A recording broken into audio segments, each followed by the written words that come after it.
Inception, as above, so below, the video game, brought to you by MC Chyr. Disclaimer: no cubes and/or geometrical shapes of any kind were heard in the making of this video.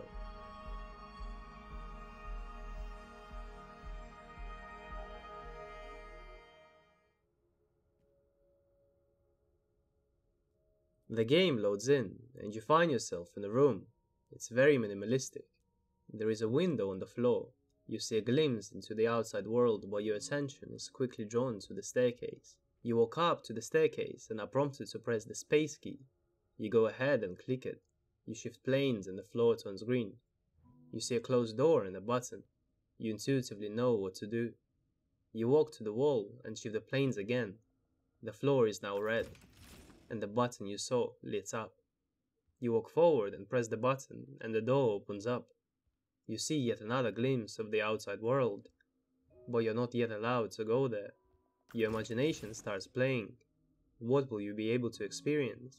You are excited. The only thing to do is walk forward. After a couple of these, you're introduced to the cube.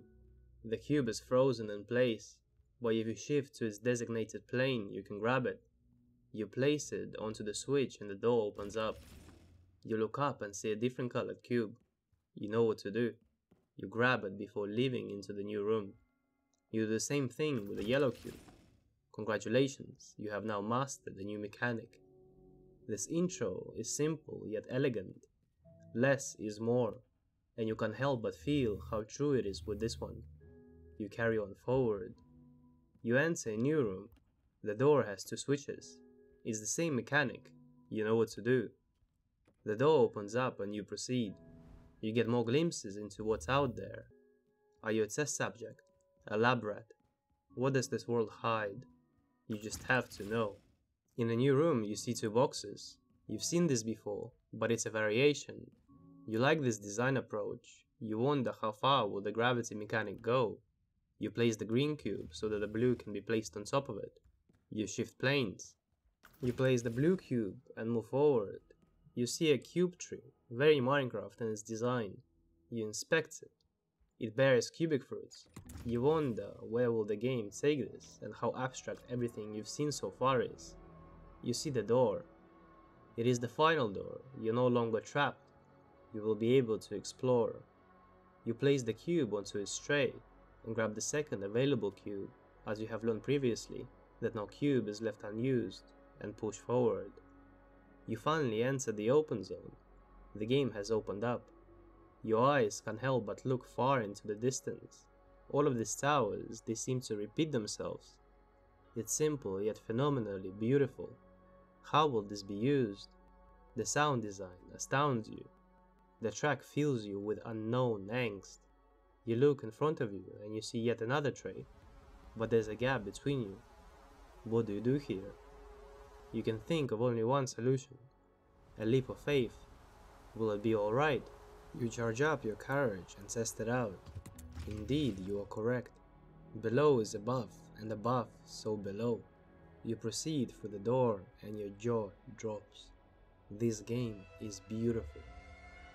You think to yourself, whoever designed this game must be an architectural genius. You look around and you see a glimpse of infinity yet again. You walk up and take another leap of faith.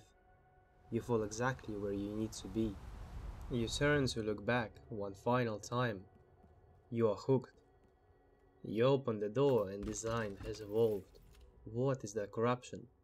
Is there more to this world? What are these towers? What challenges await you? There's but one thing to do.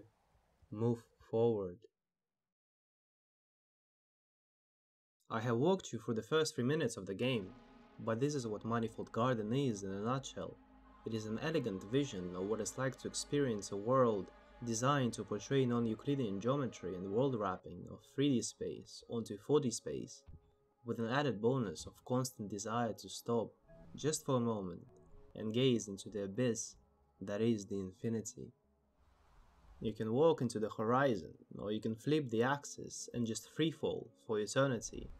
A true brain twister, as your grey matter will adapt to navigate your surroundings through intuitive but nonetheless novel ways to traverse these vast plains and megastructures as they wrap back into themselves.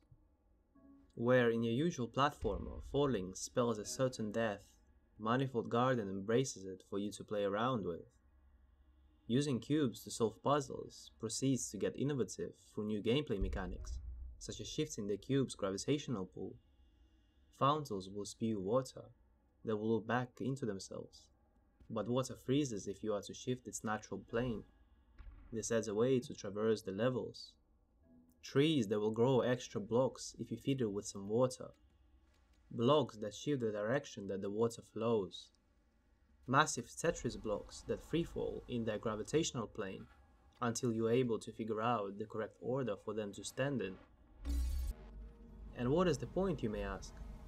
Well, this world is corrupted for an unknown amount of time, and as such the megastructures have stopped working. Your task is to traverse the world and reactivate it through finding God cubes for each gravitational plane and bring them to the Manifold Garden, which is the central area that is responsible for life and color in this world. As you traverse Manifold Garden and complete the zones, you will find a mesmerizing world waiting to be explored. The game wants you to beat it and wants you to get awed in childhood-like wonder, where the world seems so vast and at the tip of your imagination. There are 6 areas to be explored, and then the final rainbow path will test your knowledge. The puzzles in the game may seem complex at first, but are very intuitive.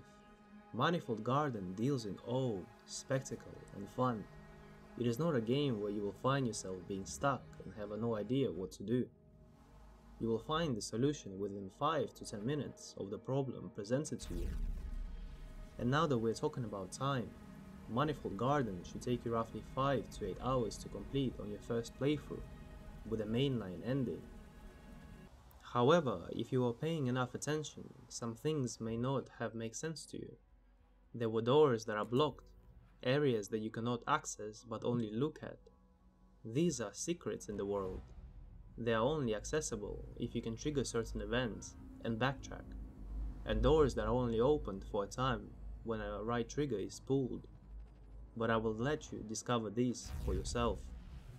As for the critique with Manifold Garden, the only flaw that I have found is that there is not enough of it, which may be, by modern industry standard, the best kind of problem to have in a video game. Manifold Garden leaves you wanting more of it. If you enjoyed this video, please do like and subscribe for more content, and do comment down below what your thoughts are, as I'm excited to hear from you. Go play Manifold Garden.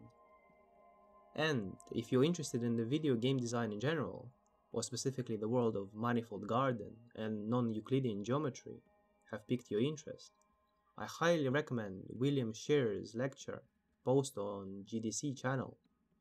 You can find it in the description box down below.